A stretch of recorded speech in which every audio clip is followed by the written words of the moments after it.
So, for everyone that's tuned in so far, looking for Jay Meyer, you'll realize this is not Jay Meyer. I'm not Jay.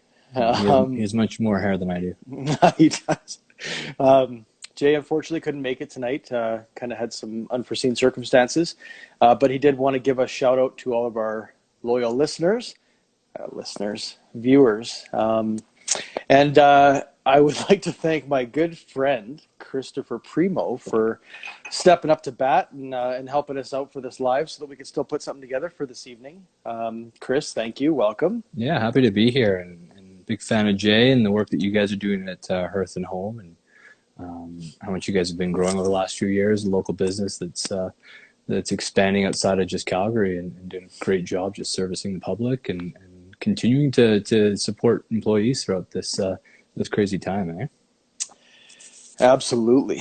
Yeah. So I guess on that point, one of the things that we wanted to do during this kind of, I don't want to say downtime, but I mean, like you said, this crazy time is to kind of take advantage of it, highlight some of the amazing local businesses, local personalities, some of the great stories that we've kind of been experiencing here, and also kind of get to know our followers a little bit. You know, we've had a lot of people that have been following along for a long time, and we haven't been super active on social media, so we're trying to kind of, I guess, beef up that presence a little bit and, trying something different. And a lot of people are going live right now, and this seems to be a really great way to connect with people, and to hear some really good stories and to meet some, I guess, put some faces to names and whatnot. So, yeah, I'll just say real quick, my outline here that I've got taped to my tripod is Chris and I are going to run through a quick background of how we know each other. And like I said, Chris stepped up last minute. I texted him a couple hours ago when I found out Jay couldn't be here.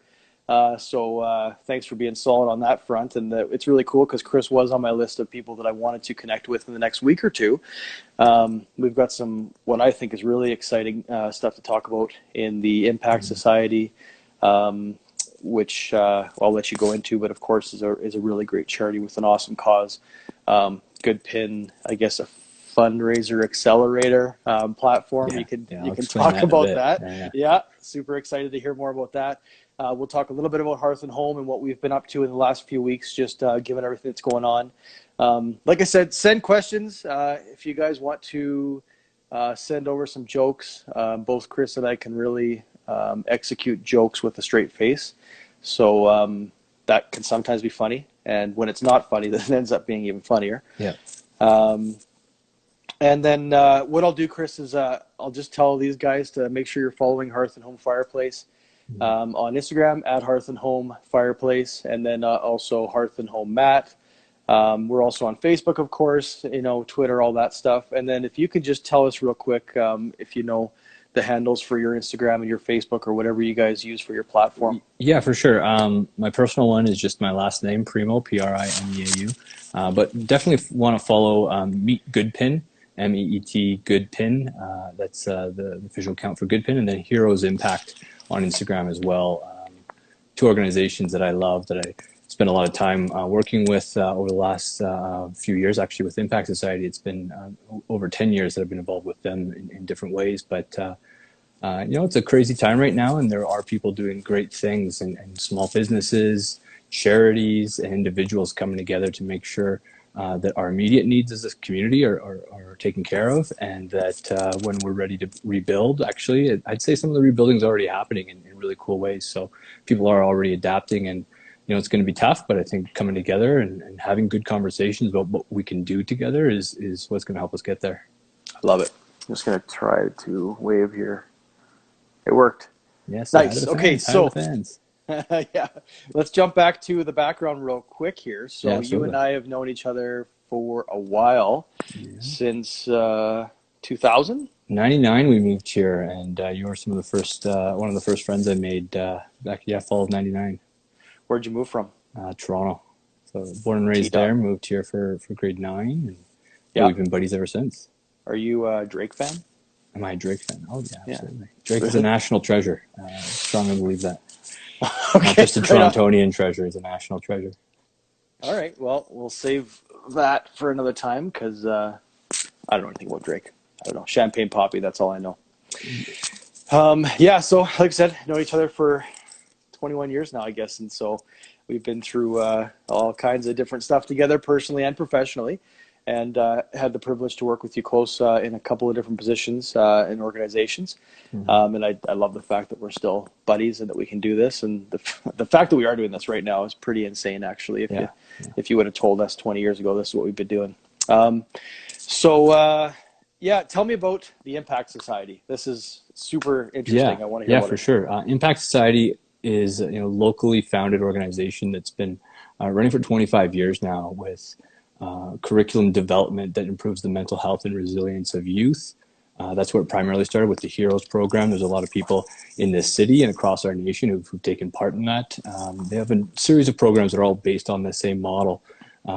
It's a 12-week process that specifically targets junior high age, grade 11 or grade 7 through 9 is really the target demographic. And the reason that for that is that that's a critical gap in adolescent development where our brains are rapidly developing and we're forming parts of our brain and parts of our identity that are going to be there for the long haul.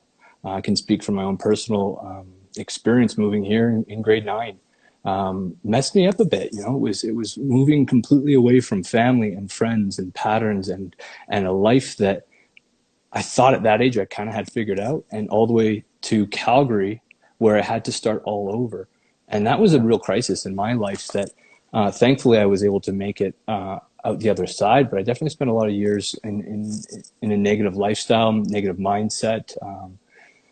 Started to have to deal with depression and anxiety issues at that time as well. And if it Mm-hmm. wasn't for the right people stepping into my life and seeing my gifts and abilities, who I really was on the inside, not how I was acting on the outside, I wouldn't have made it out of that terrible cycle that I was trapped in.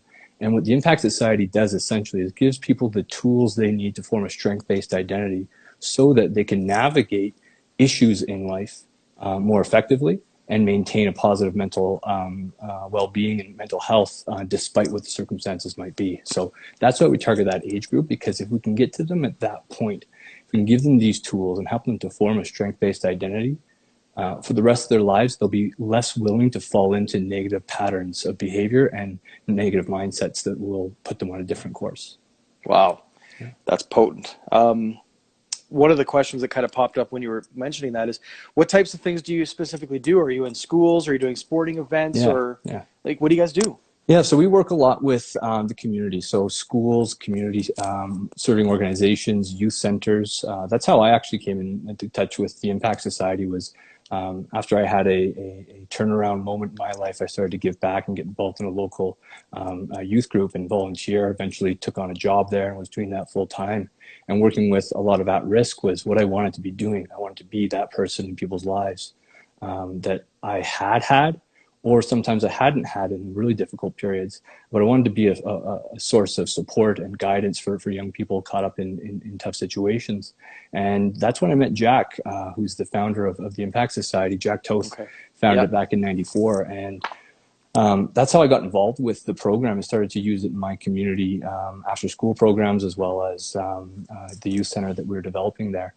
And so what Impact Society does is develops effective, evidence-based curriculum that can be used in a wide variety of situations.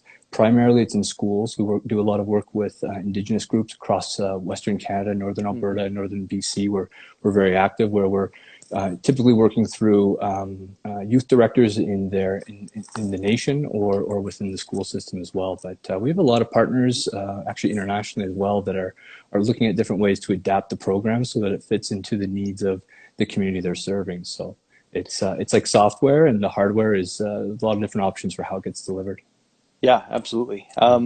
So maybe I'll just ask, how has the last, month, um, I guess financially, like how's it Mm. affected you guys?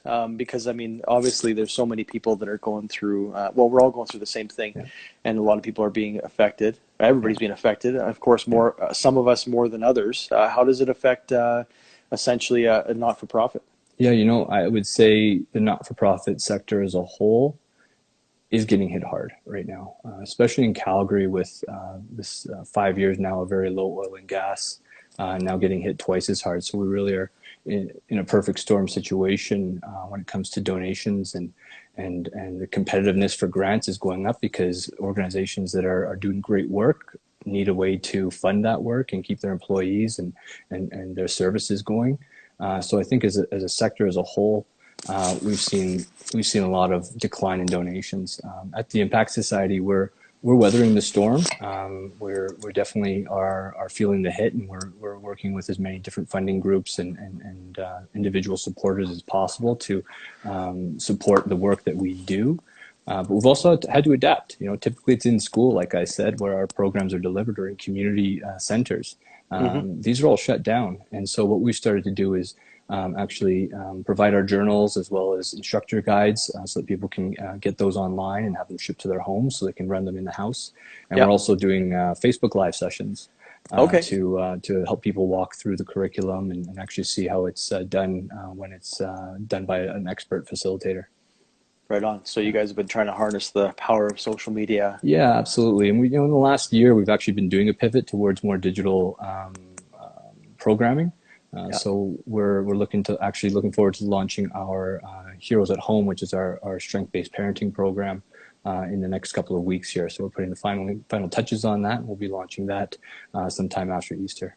Beautiful. Yeah. Love it. So last question on Impact. If we're so inclined to help, how can we help you? Yeah, easy to do it. ImpactSociety.com. I would definitely recommend, if you have a youth in your life that you want to make an investment in, you can get them one of the journals and help walk them through that process. The Hero's Journey is an incredibly effective program that has been around for 25 years and has had thousands and thousands of pre and post assessments done to show those outcomes. And you can make a gift as well. We're a charitable organization, and 80% of our revenue comes from donations and partners sponsoring the work so that we can deliver it to schools and communities at no charge. So you can do all of that at impactsociety.com. Awesome. I like it. So when we were kind of texting earlier about what the heck we were going to talk about tonight, you did mention that you had a fireplace story, and you said it was a good one. Oh yeah. Send it. So we grew up in that was an mostly, awkward transition. Yeah, Sorry, no, it's good. This is good. Impact Society, fireplace. No, this was definitely at that age where I was in, I think I was 6th grade, and we had bought our first house as a family like a year or so before that. We'd been renting up until then, and getting a home of our own in the suburbs was a big deal for us. And my parents wanted to get a nice mantle for the fireplace, and I've seen a few at Hearth and Home there. Some beautiful woodwork around the insert to just make it really look and feel like a home in a lot of ways. Those inserts are great, and then having something around them to really accentuate it, if you will, is great. Yeah. So anyway, so it was cold. It was a cold Toronto winter, lots of snow outside, and I had to walk to school uphill both ways. No, but there it is. How old are we? No, I had to walk to school, so it was really cold out, so I wanted to heat up my coat. So I held my coat in front of the fireplace, and I held it there, and I just wanted it really, really warm so that I could put it on around outside and go to school. And all of a sudden, smoke started to come up, and I grabbed my coat and I pulled it back, and then it opened up, and all these feathers flew all over the place, and there was a giant plastic stain on the fireplace, and feathers stuck to it. It looked like the fireplace glass had been tarred and feathered. And the day we moved out, which was about 3 years later, there was still a big black mark on that glass we were never able to get off. So there's my fireplace story. Right on. Yeah. I like it. I'm glad that it was real and you didn't make it up. I don't think. No, it definitely didn't.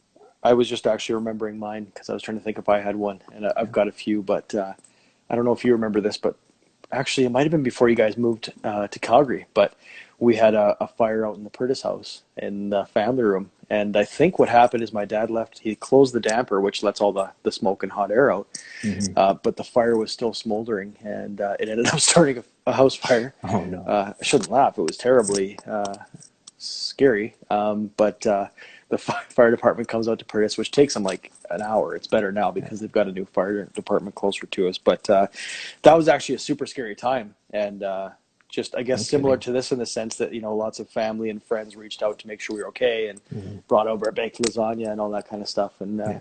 I got to think of like happier fireplace stories for Well, the next time we do I, this. I thought of a bunch of happy ones. I was like, oh, I got this one shocking story. I guess it was shocking to me at that age. But when I really started thinking, when you asked me about fireplace, I was like, fire pits by the lake with my grandfather Yeah. every night through the summer when I was a kid.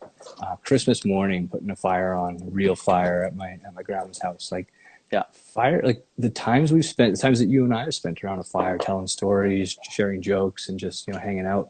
Um, there's something beautiful about that, and it's really this shared common experience of I think across the world, people have those moments. Yeah. I think it's like, it's kind of community almost, which is Mm-hmm. interesting because I've been with Hearth and Home just about a year now. And um, it's been just, I don't know. I've always loved fire, but not to the extent that I do now. Like we light up some of these, um, natural wood burning fires in the Mm-hmm. showroom, and it's Yeah, just gorgeous. And I realize, like, man, I wish I had a fireplace. I'll show you what fireplace I'm rocking right now. cool. Let me see it. Oh, yes, that's my Oh, fireplace. very nice. Very nice. So, Isn't How sad is it that a so fireplace salesman doesn't have a fireplace? well, I know a guy. Yeah, right. Beauty. So I guess what we should talk about next would probably be Goodpin. Is now a good time? Yeah, I think Goodpin's a great thing to chat about, and I think Jay. Well, it's funny. There's Goodpin Jay, founder of Goodpin, Jay Baydala, as well as Jay from Hearth and Home. Got two awesome Jays in my Jay just life gave right us a now. thumbs up. He's here right now. Nice, Hi, Jay. attaboy. Hi. And two cool guys named Jay who are entrepreneurs here in Calgary who aren't just building great companies and supporting their own staff and families, but they got these visions that are bigger than themselves and bigger than just the organizations they're running. So, yeah, Goodpin is a Calgary tech startup that actually it's not even a startup anymore. It's been around Oh, for about 7 years, yeah. and they're doing a phenomenal job changing the way that companies engage with their purpose, engage their customers, engage their workforce, and ultimately bring community around doing great work together. So Goodpin is an online platform that allows for companies like Hearth and Home to, rather than just make a check payable to a specific charity, to chop that charitable donation up and give it to their customers and give their customers a choice of what matters to them, all through this online platform. So if you're familiar with a Kickstarter, where it's we want to do this big idea and we need people to chip in 10, $25 at a time, it's like that in reverse, where a company says, we're going to give $10,000 to these charities, but we want you to pick what charities matter most to you. So rather than giving it all just to one or two charities, they give it to their community of employees, and it's a way to engage them in their purpose. We care about what you care about, but we also Yeah. are focused on these specific causes. And it's also a way to help customers really feel like the company that they're buying from isn't just a transactional relationship, but it's actually an investment into purpose and something that they want to align with. So that's what Goodpin's doing, is helping companies be smarter and more effective with the way that they use their charitable donations to not just do good by giving to charity, but to engage the whole community, build awareness, and make an opportunity for those individuals in their customer base to build a relationship with charities as well. Yeah, it's such an amazing idea. Now, this app's been around. It's primarily an app, would you say, or is it Yeah, desktop so it's or? software as a service. So yeah, you can do it from as far as the actual platform goes, it's a website that would be specifically made for each campaign. But when we activate it to individuals through social media platforms, text message campaigns, email campaigns, we even have some in real life options when things get back to normal, where people can either scan a QR code or put a website link into their phone and make a donation at an event or while they're on the go. Wow. But Okay. And primarily all digital based. Yeah. I know that I've been involved in one of those campaigns. I don't recall. I think it was. How long has it been around for now that you guys have been doing this? Yeah, about 7 or 8 years 7 years. actually. Okay. Yeah, yeah, So this would have been a couple years ago, but I just thought it was ingenious, yeah, um, because it allows, like you said, someone allows me to give away some of your money, yeah. which is great. But then at the same time, if it I guess tugs on my heartstrings and it's something that I want to support, then I think that I'm able to also jump in on that and support as Absolutely. well. Is that Yeah, right? yeah, absolutely. And there's a couponing feature too to incentivize people out there to give their own money to the cause. There's a way that the company can then kick in a coupon for people who choose to give a little bit extra. What are some of the charities that you've, I guess, helped out through Goodpin? What are some of the ones that are close to your Yeah, heart? there's a lot of different charities that we've worked with, but the United Way of Calgary is one of our main clients here locally. They've actually gone so far as to white label it, and it's called the Good Platform. And so they have, if you're familiar with United Way, they have 9 critical issues, and these are everything from basic needs, food and shelter, mental health, domestic violence. There's nine issues that the United Way has decided that they see as important here in Calgary and want to do everything they can to tackle these important issues in our city and in our communities. And so they're using the platform to, in the same way that we do, but primarily United Way has a lot of big corporate donors and mid-sized corporate donors that do events and campaigns every year. And so this is a way to help them not just engage their workforce through a one-day event, but this is a way for them to utilize their purpose and their giving within the community to engage their customers and the community at large to really spread awareness about the issue and also to show how their company is tackling that issue. So what I love about Goodpin is that it takes the confusion around, well, is this marketing or is this philanthropy, and says it's both, and does it in a way that does a huge boost for engagement with new leads as well as existing customers.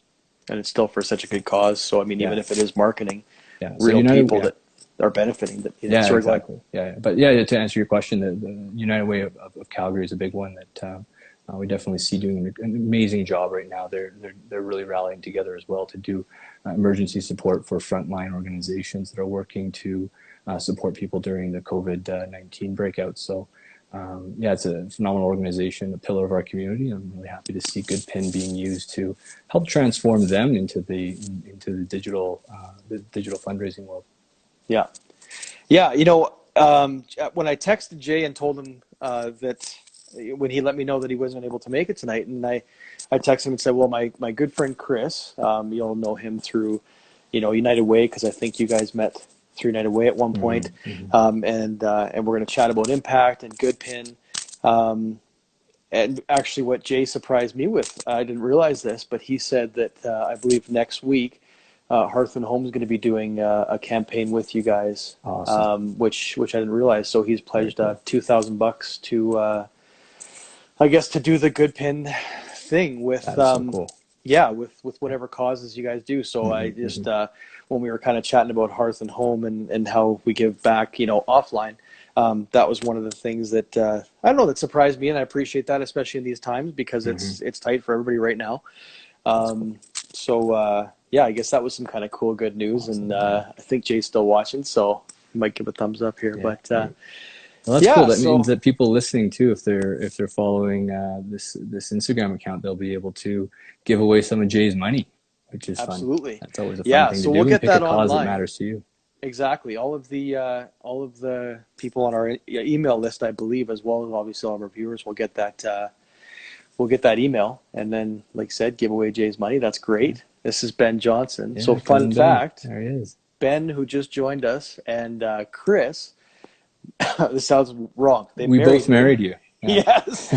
Well, it doesn't matter when, but when so many jokes that I cannot use right now. We officiated your marriage That's ceremony. right. Yeah. That's what happened. So It was a two-man deal. exactly. So I don't know. I think I touched on everything I wanted to, except for the Q&A.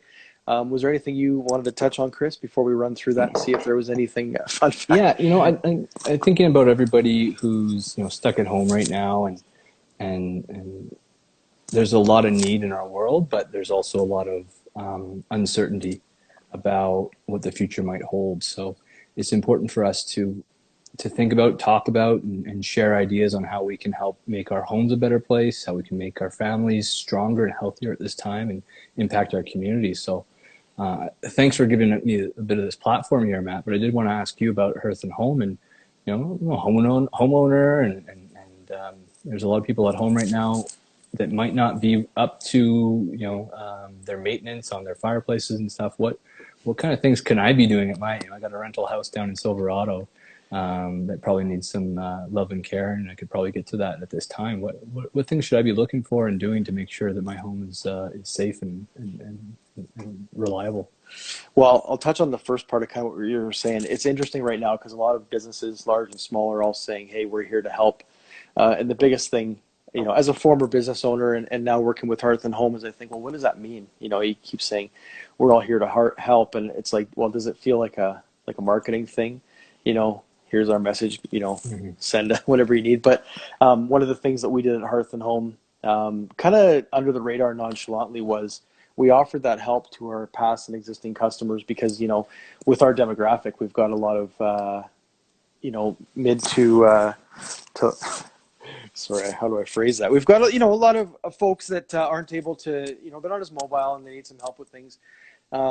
And so what we did is Steve, our service manager, actually just instructed all of his service techs to just check in on everyone that we're visiting and make sure they're okay and make sure that they don't need anything. And if they do, we are here to help them with that. One of the things that's been interesting during this time is, do you stay open? Are you allowed to stay Mm-hmm. open? Hearth and Home is deemed an essential service, kind of like real estate. And we've cut back. We've enforced a lot of rules and made things, very strict and serious around the office. The showroom's not. I mean, it's open, but the doors are locked. And we're asking questions to everyone to make sure that everybody's being safe. But we do feel the need to be open and still serve.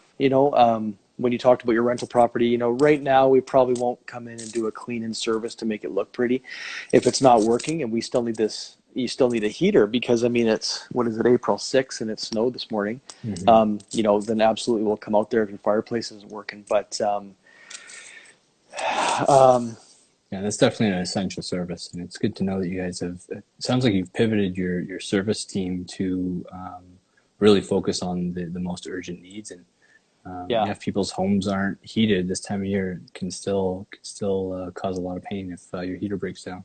Well, and it's interesting because there's so much construction going on right now, and you can't just stop, your construction because you haven't installed your fireplace, or there's, renovations going on where somebody needs to get back in their house and they're paying, a monthly lease, let's say, or rent, or staying in a hotel or with parents or whoever else just until the renovation gets done.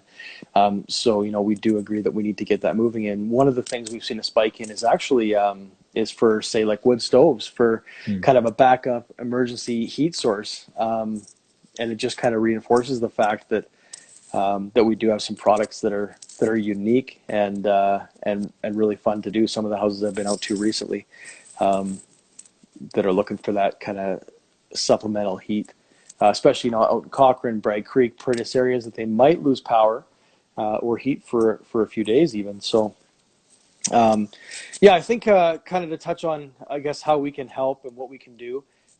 For sure, if anybody needs anything, of course, we're here to help. It's almost cliche now that I've touched on it, but our service techs are still working. Again, we're not doing the cleaning services as much as getting your fireplaces up and running because it's still it's not quite spring yet. And we're open for business. We're here to, I guess, help design those projects, anything that you might have, a year from now. I had a customer today that came in looking at building a house. And they're looking for a really nice stew, a Belgium unit that's just gorgeous. And it's just, they just needed to get out of the house. So we enacted some very strict rules. But it was good. Anyway, I feel like I'm getting off topic here. That's all right. I'm going to just grab here real quick. This is the part where you might see that I'm not wearing pants. See if I can scroll through and get through any or any questions here. We didn't have any fun fireplace questions like the last time. Oh, Rude5 says, do we do service calls? Well, we just touched on that, Donna. So we can absolutely help you guys out. If your fireplaces aren't running, then we can do that for you right away. And that's kind of it. So Cool. Unless there was anything else, I think I'll probably close it out here. Chris, I just wanted to thank you again for being here and for stepping up last minute. You brought some good topics and some great content to us, and appreciate your time, especially with your little one at home. Is Selah in bed? Yeah, she's sleeping. Oh, you got lucky. Mav's like upstairs screaming. So, right on. Well, thanks again, and thanks everybody for tuning in. And again, we will have Jay on here one day this week or next week. Mm-hmm. And yeah, thanks so much. Well, Everybody have a great thanks night. a lot, and thanks for everything that you guys are doing for the community. Appreciate it. Awesome. Thank you, sir. See ya. Chat soon. See ya.